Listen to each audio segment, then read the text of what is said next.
Hello dear friends, welcome to MK Legal शिक्षा the way of learning. Dear friends, Indian penal code की series में हमारे videos आ रहे हैं। आज के वीडियो पे हम आगे बढ़ें इससे पहले अगर अभी तक आपने चैनल को सब्सक्राइब नहीं किया है तो इसे सब्सक्राइब जरूर कर लें और साथ ही बेल आइकन को भी प्रेस करें ताकि आपको वीडियोस के अपडेट्स मिलते रहें। इंडियन पिनल कोड भारतीय दंड संहिता 1860 ये आपके किसी भी स्टेट का जुडिशियल सर्विसेज का एग्जाम हो या आपके बार काउंसिल्स के एग्जाम हो या किसी का आपका एडमिशन के लिए एंट्रेंस एग्जाम्स हों, ये सभी एग्जाम्स के लिए और अगर आप अधिवक्ता हैं तो भी, एक आम नागरिक हैं तो भी आपके लिए बहुत ही महत्वपूर्ण विषय है। दोस्तों, भारतीय दंड संहिता इंडियन पिनल कोड में आज हम बात करने वाले हैं चैप्टर 3 की, जो बात करता है पनिशमेंट्स की। इससे पहले वाले वीडियो में हमने चैप्टर 2 को 3 पार्ट्स में बनाया, 3 वीडियोज हमने बनाए थे उसके, जिसमें जनरल एक्सप्लेनेशन की हमने बात की थी। पनिशमेंट जो है सेक्शन 53 से लेकर के सेक्शन 75 तक दी गई हैं। इसको भी हम 2 पार्ट में बनाएंगे। ये हमारा पार्ट 1 रहेगा, जहां पे हम सेक्शन 53 से सेक्शन 62 तक समझेंगे। तो आगे बढ़ते हैं आज के वीडियो के साथ। देखिए, सेक्शन 53 सबसे पहले किसकी बात करता है भाई? जब पनिशमेंट की बात आ गई तो ये टाइप ऑफ पनिशमेंट की बात करेगा। एज पर आईपीसी पनिशमेंट्स को टोटल 6 कैटेगरी में डिवाइड किया गया था। फर्स्ट, सबसे पहला बात करता है आपका डेथ पनिशमेंट की। आपने डेथ पनिशमेंट के बारे में सुना होगा। अभी निर्भया के जो दोषी थे रेप केस के, उनको डेथ पेनल्टी दिया गया था। कसाब को डेथ पेनल्टी दिया गया था। तो सबसे पहली जो सबसे बड़ी सजा इंडिया में मानी जाती है वो है डेथ। सेकंड आती है इम्प्रिजनमेंट फॉर लाइफ, आजीवन कारावास। अभी देखिए यहाँ पे थर्डली नहीं है, डायरेक्ट फोर्थली लिखा है, तो थर्डली जो है वो ओमिट हो गया है। इसको 1949 में ओमिट कर दिया गया था। ट्रांसपोर्टेशन फॉर लाइफ था। जो थर्डली था वो ट्रांसपोर्टेशन फॉर लाइफ था, जहां हम जो इंडिया के प्रिजनर्स थे उनको ट्रांसपोर्ट करके ले जाया जाता, ब्रिटिश ले जाते थे यूरोपियन कंट्रीज में, और वहां पे उनको वो लोग दासों की तरह इस्तेमाल करते थे। आपका फोर्थली आता है इम्प्रिजनमेंट, यानी कि कारावास। कारावास देखिए रिग्रेस हो सकता है, यानी कि हार्ड लेबर के साथ, या फिर सिंपल हो सकता है जिसमें आपको हार्ड लेबर नहीं करना, सिर्फ जेल में रहना है। फिफ्थली आपका आता है फॉरफीचर ऑफ प्रॉपर्टी, और सबसे लास्ट है कि फाइन। तो जो पनिशमेंट है आईपीसी में, ये आपकी डेथ पेनल्टी से लेकर फाइन तक की है। टोटल अभी 5 तरह की सजाओं के बारे में, पनिशमेंट्स के बारे में हम बात करते हैं। देखिए, पनिशमेंट जो डिसाइड होती है, इसके लिए जब आप जूरिस्प्रूडेंस पढ़ते हैं लॉ का, तो टोटल 5 थ्योरीज पे काम करती हैं, जो कि डेटरेंट थ्योरी, प्रिवेंटिव थ्योरी। देखिए, सारी चीज़ें स्लाइड्स में नहीं आ पाती हैं, तो प्लीज़ आप जो भी बोलते हैं उनको प्लीज़ आप नोट डाउन करें। अपना पेन और पेपर हमेशा ऑन रखें वीडियो देखते हुए, और नोट्स बनाते हुए चलें। ये आपके लिए बहुत हेल्पफुल रहेगा आपके एग्जाम में भी। तो मैं थ्योरीज की बात कर रहा था। देखिए, थ्योरी ऑफ पनिशमेंट क्या क्या है।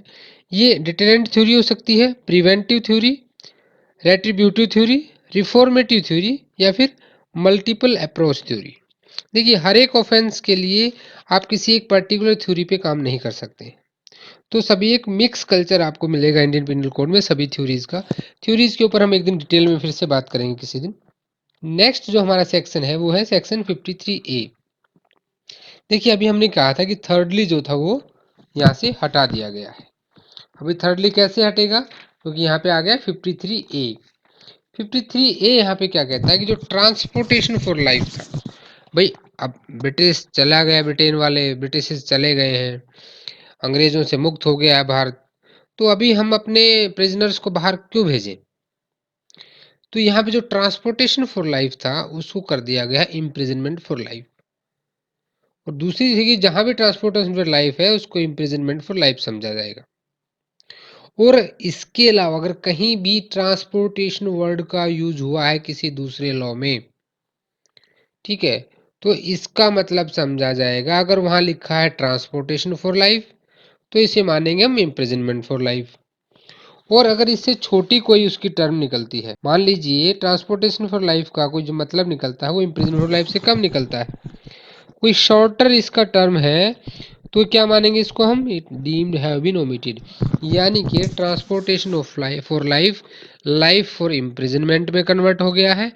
और आपका अगर इससे कोई शॉर्ट मीनिंग निकलता है किसी भी लॉ में तो वो ओमिटेड समझा जाएगा। अभी बात करते हैं सेक्शन 54 की। देखिए सेक्शन 54, 55 और 55A इन तीनों को एक साथ पढ़ा जाना चाहिए। 54 और 55 बात करते हैं कम्यूटेशन की। कम्यूटेशन होता है जब आपने सुना होगा कि गवर्नमेंट भी किसी की सजा को माफ कर सकती है, तो उन दोनों का प्रोविजन दिया गया है जो 54, 55 में दिया गया है। और इसको जो है आप पढ़ें हमें CRPC के सेक्शन 433 के साथ, क्योंकि इसका जो प्रोसीजर दिया गया है वो 433 में दिया गया है। आप CRPC को भी कभी कभी जब ऐसे सेक्शन आते हैं IPC के तो उसके साथ ही उसको देखें। जब आप सेक्शन 433 और 433A देखते हैं CRPC 1973 का, तो उसमें प्रोसीजर दे रखा है कि गवर्नमेंट कैसे कम्यूट करेगी। तो जो commutation of sentence of death ये बात करेगा section 54। In every case in which sentence of death shall have been passed, कोई भी ऐसा केस जहां पे कि डेथ सेंटेंस पास कर दी गई है, द एप्रोप्रिएट गवर्नमेंट, ये देखिए जो मैंने बोल्ड और इटैलिक किया इस पे आप जरूर ध्यान दें। यहाँ ये बात कर रहा है कि एप्रोप्रिएट गवर्नमेंट, और दूसरा यहाँ पे जो इंग्रेडिएंट है जो इम्पोर्टेंट है, without the consent of the offender. भाई ऑफेंडर की कंसेंट नहीं चाहिए यहाँ पे। भाई वो कहेगा कि मुझे तो जेल में रहना, नहीं नहीं भाई तुम्हारी मर्जी नहीं चलेगी, ये गवर्नमेंट का है, तो गवर्नमेंट कम्यूट कर सकती है उस पनिशमेंट को for any other punishment provided by this code. इस कोड में जो दूसरी पनिशमेंट दे रखी है उसमें कम्यूट कर सकती है। सेक्शन 55 कहता है कि भाई ये तो था डेथ का, अभी बात करेंगे commutation of sentence of imprisonment for life.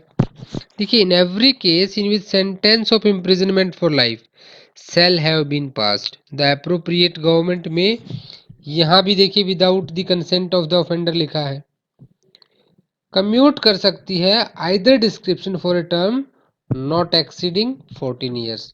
जो भी बोल्ड और इटैलिक है इस चीज़ों को अपने बेरेक्ट में भी हाईलाइट करते हुए चले, ये आपके लिए बहुत इंपॉर्टेंट है। देखिए यहाँ पे वर्ड यूज हुआ है अप्रोप्रिएट गवर्नमेंट दोनों में। तो भाई अप्रोप्रिएट गवर्नमेंट क्या है ये बताएगा आपको सेक्शन 55A। ये डेफिनेशन देता है एप्रोप्रिएट गवर्नमेंट की। देखिए 54 एंड 55 में जो एप्रोप्रिएट गवर्नमेंट वर्ड यूज हुआ है, in cases where sentence is a sentence of death और is for an offence against any law relating to a matter to which the executive power of the union extends। जहां पे union की executive power आती है वहां central government होगा। In case where the sentence whether death or not is for the offense against any law relating to matter of which executive power of state, यानी कि जहां गवर्नर्स की power आ जाती है वो आपका स्टेट गवर्नमेंट होगा और वहां पे सेंट्रल गवर्नमेंट होगा। तो अप्रोप्रिएट गवर्नमेंट की परिभाषा किसने दी, सेक्शन 55A ने दी। अब देखिए 56 क्या बात करता है। 56 वैसे ओमिट हो चुका है, रिपेल कर दिया गया है इसको।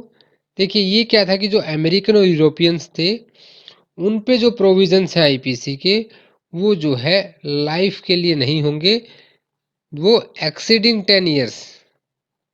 ठीक है, ये हम अंग्रेज चले गए, अमेरिकन चले गए, यूरोपियन चले गए हैं, तो ये अभी हट गया है यहाँ से। नेक्स्ट है सेक्शन 57। ये बहुत ही इंपॉर्टेंट सेक्शन है, fraction of term of punishment. बहुत सारे हमारे दोस्तों को इस बात का ये रहता है कि डाउट कि क्या लाइफ इम्प्रिजनमेंट कितनी है। पहले डेफिनेशन पढ़ते हैं बेर एक्ट की।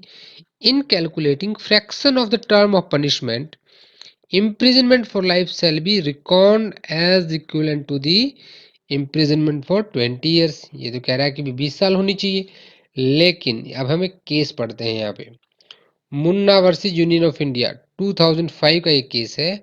यहाँ पे अपेक्स कोर्ट ने क्या कहा था, the apex court held that life imprisonment could not be treated as 14 years और 20 ईयर्स। भाई ऐसे अपने आप से उसको 14 या 20 साल नहीं मान सकते हो आप, जब तक कि गवर्नमेंट कोई फॉर्मल रिमिशन ना कर दे, अप्रोप्रिएट गवर्नमेंट अंडर 55।